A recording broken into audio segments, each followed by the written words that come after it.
The walls of Constantinople had stood for over 1,000 years. They would stand for 6 more hours.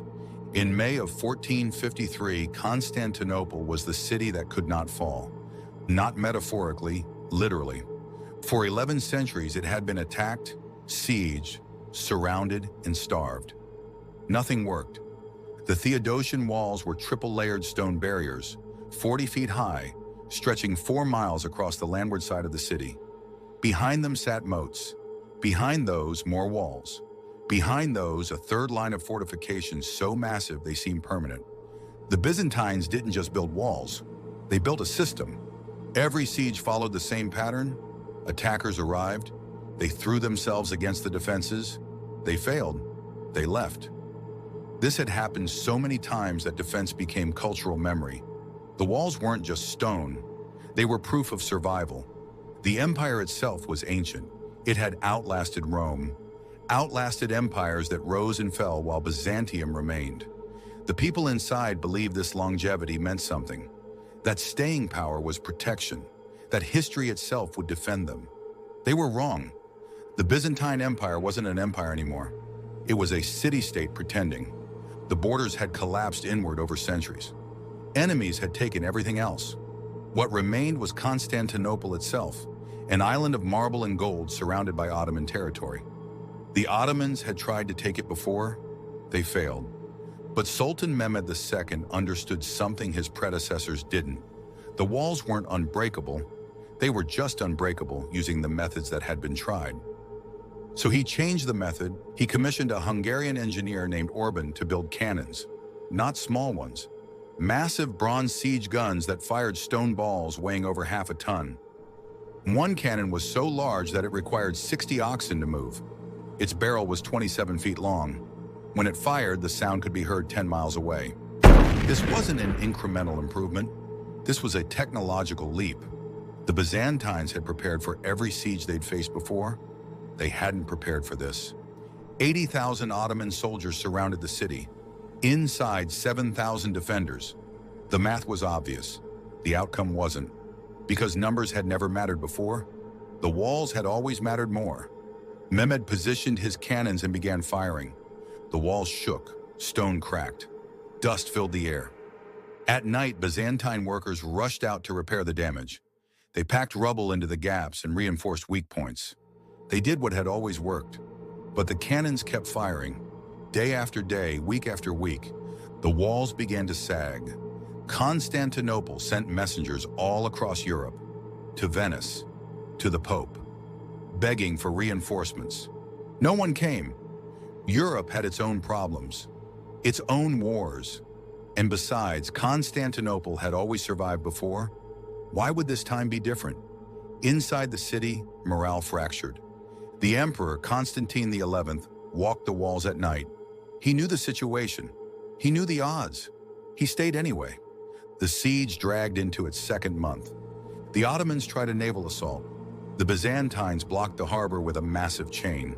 It worked. The Ottomans tried tunneling under the walls. The Byzantines counter-tunneled and collapsed them. It worked. Every traditional tactic failed. But the cannons didn't stop. Weeks later, entire sections of the wall had been reduced to rubble. The defenders patched them with wood and barrels filled with earth. They were improvising against industrial firepower. It couldn't last. Before dawn on the final day, Mehmed ordered a final assault. 3 waves. The first, irregular troops, poorly armed, meant to exhaust the defenders. They charged the damaged sections of the wall. The Byzantines held. The second wave, trained soldiers, armored, coordinated. The fighting was brutal, hand-to-hand at the top of crumbling fortifications. The Byzantines held again.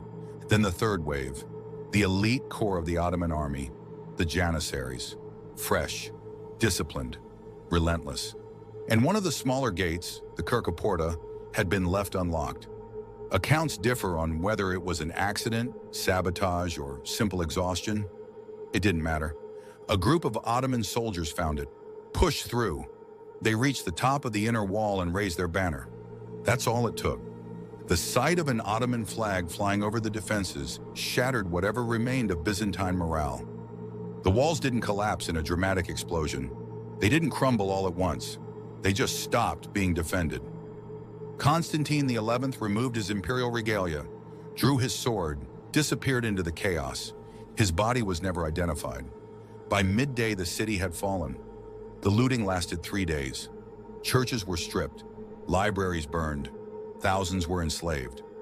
Mehmed entered the Hagia Sophia, the greatest church in Christendom for 1,000 years, and ordered it converted into a mosque.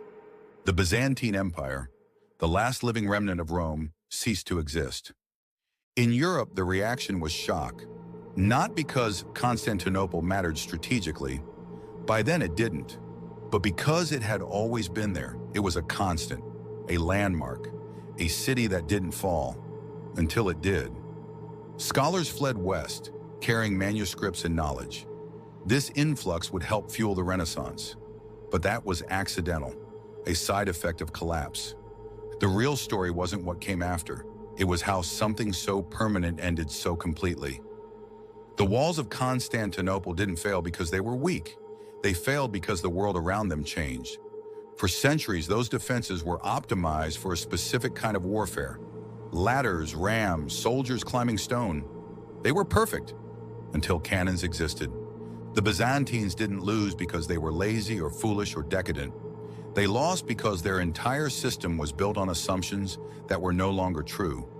Those walls were the ultimate defense. That history was a guide to the future. That survival in the past meant survival in the future. It didn't. The siege of Constantinople wasn't a battle. It was a mismatch. Old certainty against new capability. The lesson isn't about walls or cannons. It's about systems that stop adapting because they've survived too long to imagine they won't. Institutions don't collapse when they're attacked.